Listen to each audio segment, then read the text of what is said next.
Serie de 7 días con el día de hoy de los 7 derramamientos de la sangre de Jesús, las 7 ocasiones en las que Jesús derramó sangre para que tengamos victoria en todas las áreas.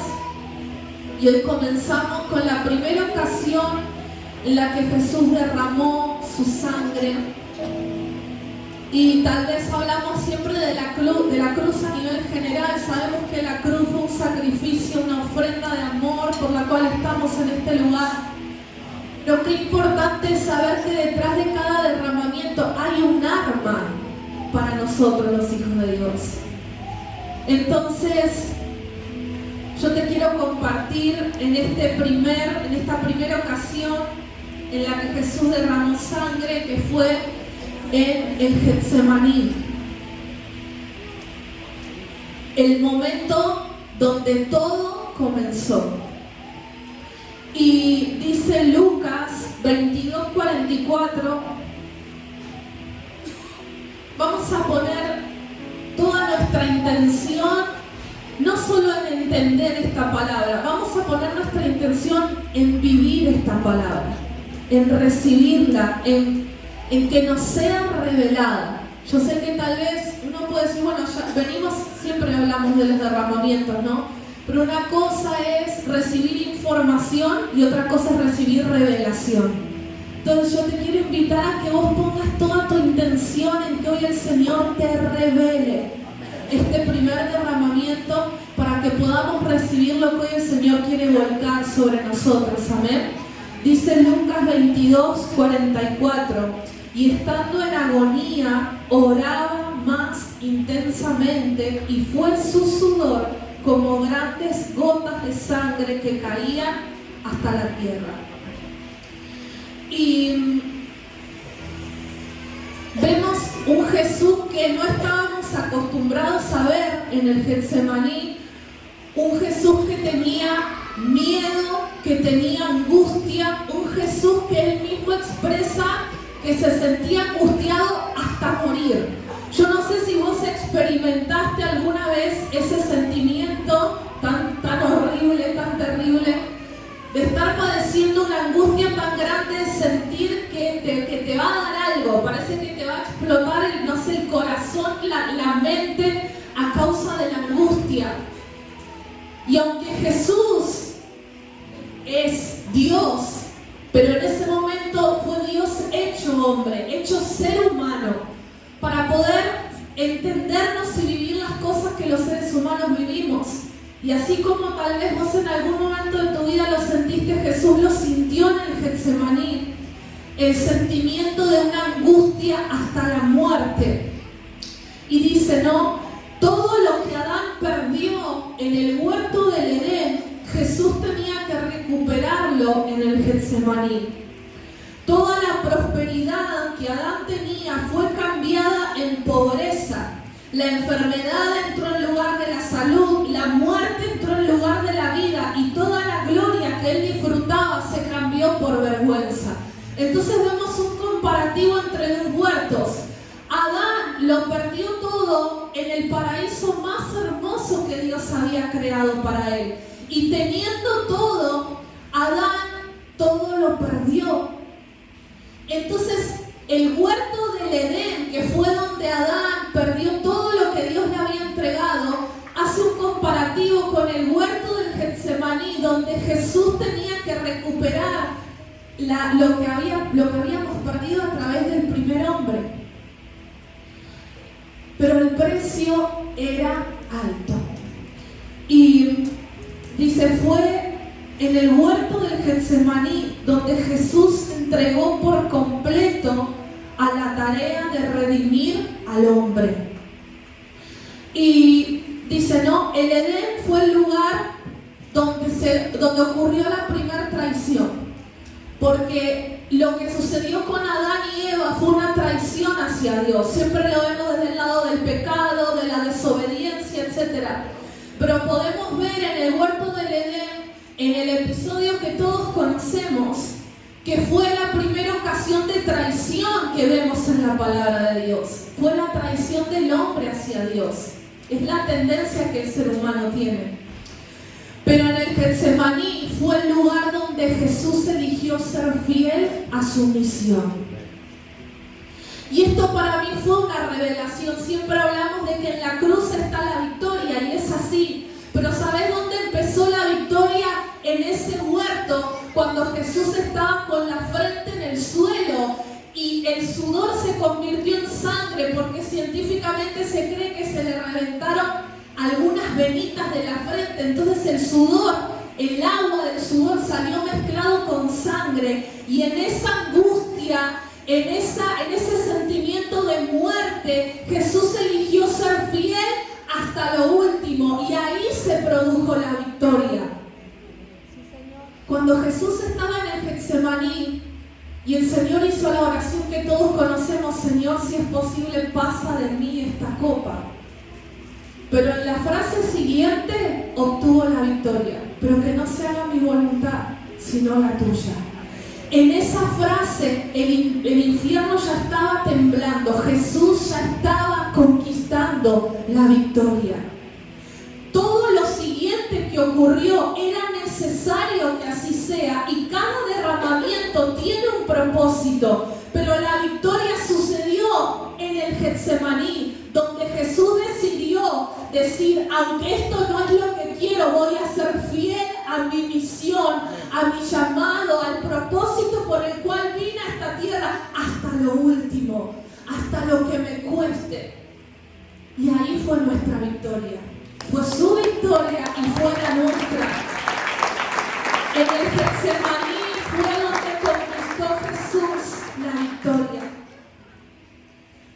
Y dice, Jesús en el Getsemaní lo conquistó todo. Ese fue el punto de partida para convertirse en el Cordero inmolado de Dios. Y vieron que la mayoría habrá escuchado decir: no, bueno, Él murió como un cordero y va a volver como un león. Y mientras repasaba este derramamiento y lo que tenía que compartirte, se me venía a mi mente, ¿no? ¿Cómo es un cordero y cómo es un león? Y ahí vemos el poder que hay en el Señor. Porque si vos ves un cordero, ¿qué imagen te transmite un cordero? ¿Cómo es? Manso, ¿no? ¿Cómo es un cordero? Tranquilo, manso, te inspira ternura, ¿no? Ganas de abrazarlo, de acariciarlo. Y él se fue como un cordero, porque se fue en silencio. No se quejó, no murmuró, no contestó las ofensas. En silencio soportó todo lo que soportó y murió como ese cordero, sin quejarse, sin argumentar, sin defenderse. Pero ¿por qué va a volver como un león? Porque va a volver rugiendo por su pueblo. Porque va a volver, como dice su palabra, lleno de poder, lleno de gloria, lleno de autoridad. ¿Cómo es un león cuando vos lo ves? Imponente, te dan ganas de salir corriendo, ¿no? Y así va a pasar con el Señor, va a volver imponente, lleno de majestad, lleno de gloria. Por eso es que se fue como un cordero, pero va a volver como un león, mostrando su poder, su autoridad sobre su iglesia, sobre el mundo que lo condenó. Y cuando Jesús en el Getsemaní conquistó todo, porque en el momento que Él decidió mantenerse firme en su misión, fue donde conquistó todas las cosas. Es donde se cumple la palabra que está en Apocalipsis 5:6, que dice: y miré y vi que en medio del trono de los 4 seres vivientes y en medio de los ancianos estaba en pie un cordero como inmolado, que tenía 7 cuernos y 7 ojos, los cuales eran los 7 espíritus de Dios enviados por toda la tierra. El Señor en el Getsemaní, cuando derramó esas gotas de sudor con sangre, en esa angustia, en ese sudor que mezclaba agua con sangre, Ahí es donde el Señor hace una oración que nadie de nosotros quiere hacer nunca. Y es una oración que tal vez a veces vencemos y a veces no. Y el ser humano es así, ¿no? Pero Él venció. En medio de esa angustia el Señor dijo: Padre, si es posible, pasa de mí esta copa. Y te quiero hablar de esa copa de la que Jesús hablaba.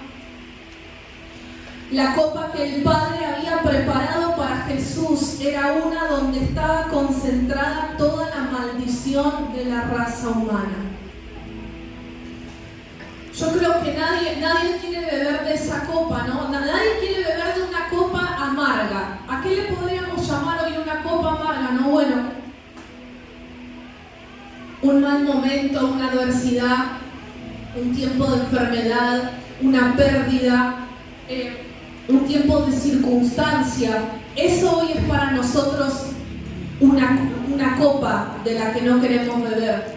Pero la copa de la que Jesús no quería beber no era una enfermedad, no era una adversidad, no era un problema, era la maldición de toda la raza humana. Era toda nuestra maldad, todo nuestro pecado, toda nuestra iniquidad. Claro que no quería beber de esa copa, pero en su fidelidad a su misión, el Señor dijo: papá, vos sabés que yo no quiero hacer esto, pero si no hay otra opción, entonces voy a doblegar mi voluntad y que sea tu voluntad por sobre la mía. Y esa es la oración que digo que a veces los seres humanos tal vez no vencemos, pero tenemos el mejor ejemplo. Tenemos el ejemplo de Jesús, que siendo perfecto, puro, sin mancha, teniendo la esencia de Dios en un cuerpo humano, un cuerpo que pasó frío, pasó necesidad, pasó hambre, pasó tentaciones, porque dice que en todo fue probado Jesús, pero en todo venció. Y manteniéndose puro, sin mancha, perfecto delante de Dios, tenía que beber la maldición de todos nosotros. Pero Él dijo: Padre, que no sea mi voluntad sino la tuya. Y ahí sonó una canción de victoria. Amén, Señor. En la fidelidad de Jesús hacia su misión, hacia su llamado. En esa copa estaba nuestra rebelión, nuestro pecado, nuestra opresión, nuestra enfermedad, nuestra maldición, nuestra miseria y la de todas nuestras generaciones. Porque ese sacrificio valió desde el momento que Jesús pisó esta tierra hasta el momento que Él regrese por nosotros y este mundo deje de existir tal como lo conocemos. No tiene que haber otro sacrificio, no tiene que haber otra entrega. Ya Dios no nos pide más sacrificio de sangre como se hacía en la antigüedad, porque ese sacrificio valió de una vez y para siempre hasta que vuelva por su iglesia. De una vez y para siempre. Entonces ahí estaba también la maldición de todas nuestras generaciones. No solo las generaciones de ese momento, no solo las generaciones que vinieron después, no solo nosotros, todas las generaciones que sigan viniendo a este mundo hasta que Cristo vuelva. Mira el poder que hay en esa sangre.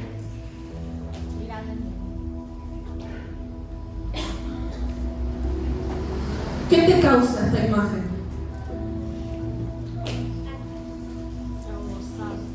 Es tremendo. Cuando uno entiende cómo el Señor, siendo Dios, soportó lo que soportó como un cordero, manso, humilde, sin merecerlo. Nosotros teníamos que estar en ese lugar, pero lo vamos a ver volver en gloria. ¿Cuántos dicen amén? Amén. Y ese momento de fidelidad, ese momento de victoria, fue acompañado por una traición. traición. Judas, que era uno de los más allegados a Jesús, dice a quien el Señor amaba. Lo demostró en la última cena cuando tomó el pan, lo partió, lo mojó en el vino y se lo dio. Y si uno piensa en eso, es una expresión de afecto, es una expresión de amor. Yo lo comparaba con esto, ¿no? Cuando un familiar está haciendo el asado y corta un pedacito para darte a probar. Eso para mí es una muestra de amor, ¿no? Cuando alguien hace eso. O la abuela, la mamá que moja el pan en la salsita y te da a probar, ¿no? Eso es una muestra de amor. Y Jesús dice que partió el pan y lo mojó en el vino y se lo dio a Judas. ¿Qué pensamos? ¿Pensamos que Jesús no sabía que Judas lo iba a traicionar? Sí. Pero la escritura tenía que cumplirse. Y más allá de eso, Judas era una persona a quien Jesús amaba. Y Judas dice, estaba enceguecido, comió el pan y Satanás entró en él. Y el Señor tuvo que decirle, lo que vas a hacer, hazlo más pronto. Y salió con la determinación de vender al maestro. Y yo te quiero invitar a que veamos un video cortito. Vamos a mirar la pantalla, ¿sí?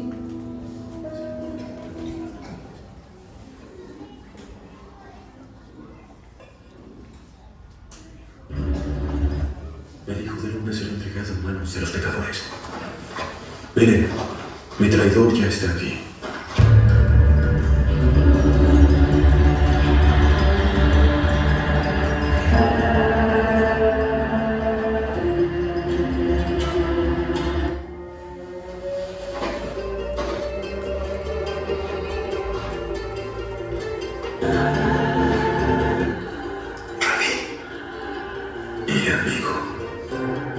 Haz lo que viniste a hacer.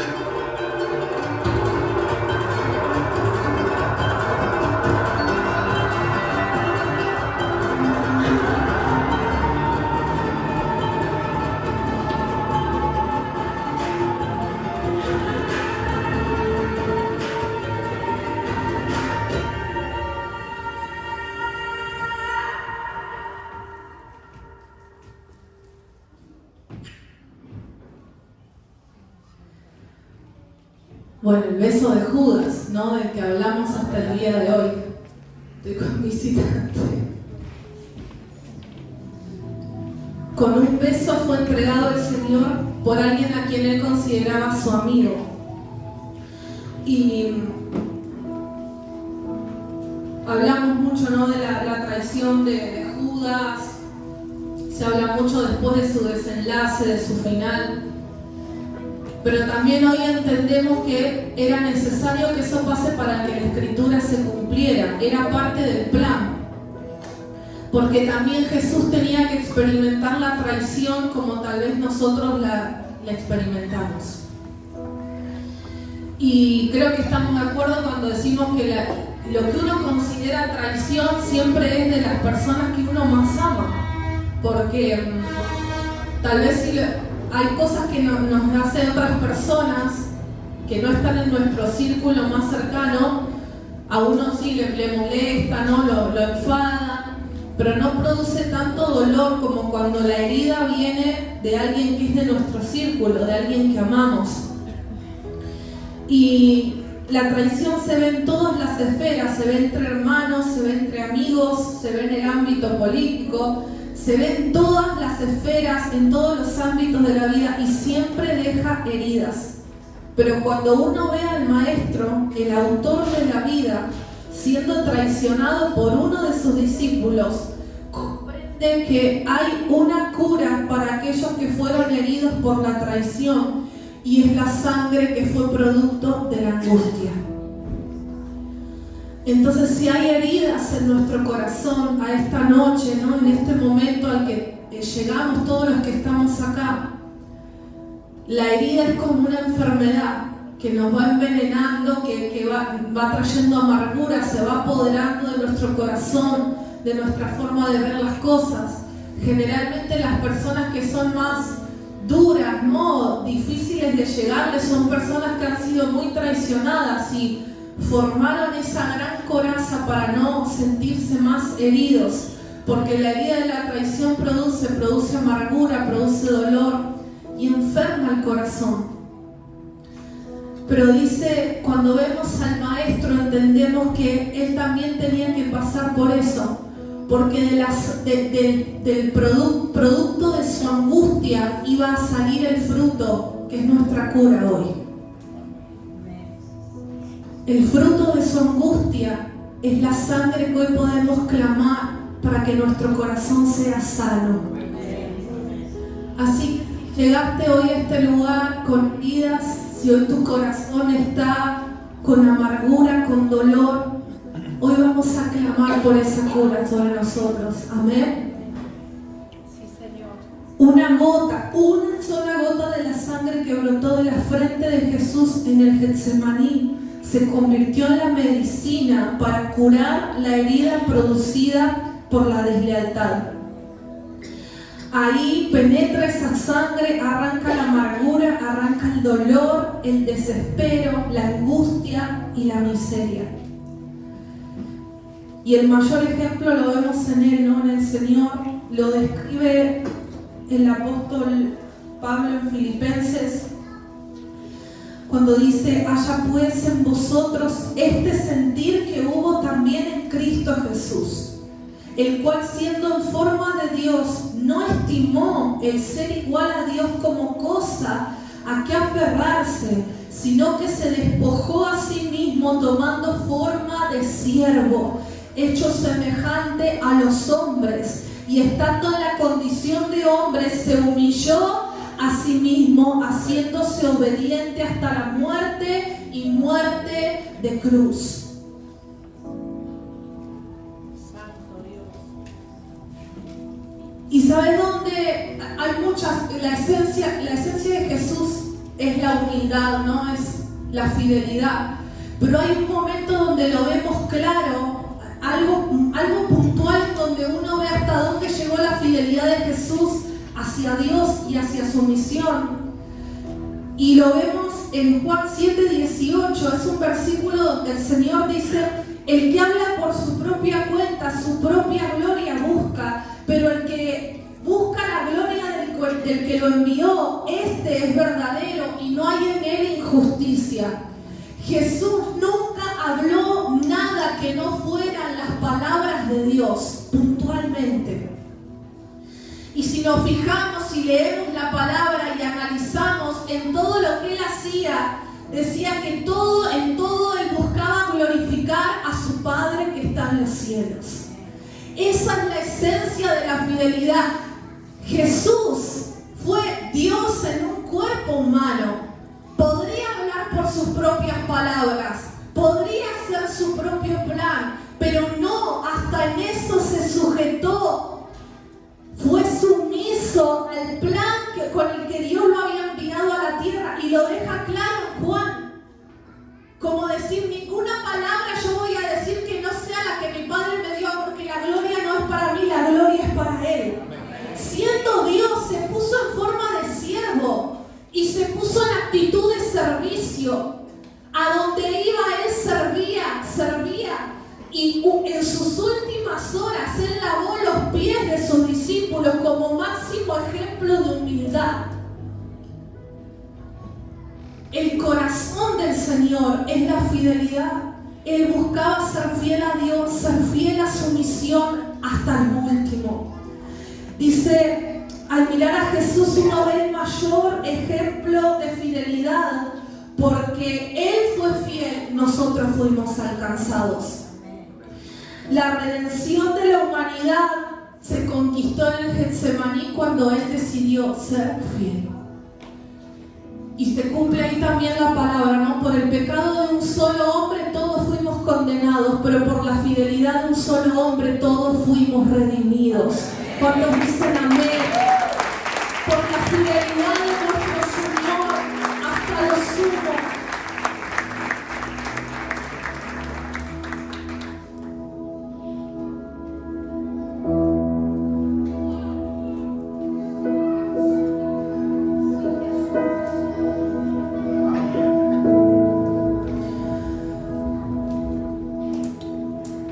Y con esto voy finalizando y vamos a dedicar un tiempo en la presencia de Dios, amén. Para que tengamos en cuenta algunas cosas puntuales sobre el Getsemaní. Entonces, es la sangre que brotó, que fue producto de la angustia. La angustia extrema de Jesús produjo que su sudor se mezclara con sangre, y esa sangre que cayó en tierra fue para redimir la traición. Para que nosotros tengamos una cura para nuestro corazón herido a causa de las traiciones, pero también para que declaremos esa sangre sobre la misión con la cual vinimos a esta tierra. Esa sangre en muchos beneficios, pero hay dos que son claves: para cura de las heridas por la traición y para poder mantenernos fieles en el llamado de Dios para nosotros. En el Edén, Adán menospreció la copa de la bendición, y por eso en el Getsemaní Jesús tuvo que beber la copa de la maldición. En el Edén la tierra se conmovió y se contaminó por el pecado, pero en el Getsemaní la tierra fue bendecida con la sangre que brotó del sufrimiento de Jesús. Y vemos cómo esa sangre, vamos a verlo a lo largo de estos 7 días, pero puntualmente cómo la sangre de la frente de Jesús, del sudor, nos puede redimir del dolor de la traición, y la podemos aplicar cuando nuestros pies están trastabillando en nuestra misión, en nuestro llamado. Sí, Señor. Y recordamos una vez más, ¿no? En el Edén el hombre perdió todo, pero en el Getsemaní, por medio de Jesús, Él recuperó todo lo que el ser humano había perdido.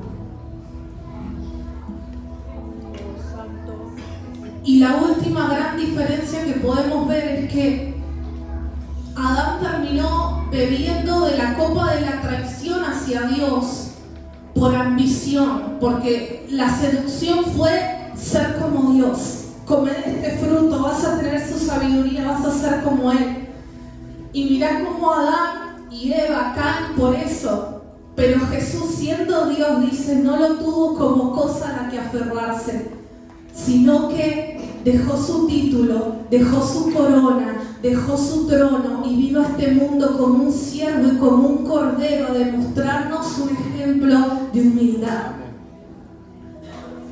Entonces yo te quiero invitar a que hoy podamos ponernos de pie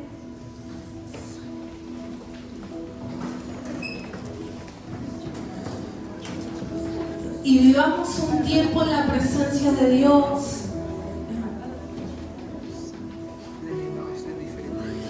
Pero ¿sabes qué? Te quiero hacer una invitación a que esta noche nos quitemos, ¿no?, los argumentos de tal vez de no orar en voz alta por el que está al lado, por el que está delante, o nadie va a estar pendiente a nadie, porque este es un tiempo de cada uno de nosotros con el Señor.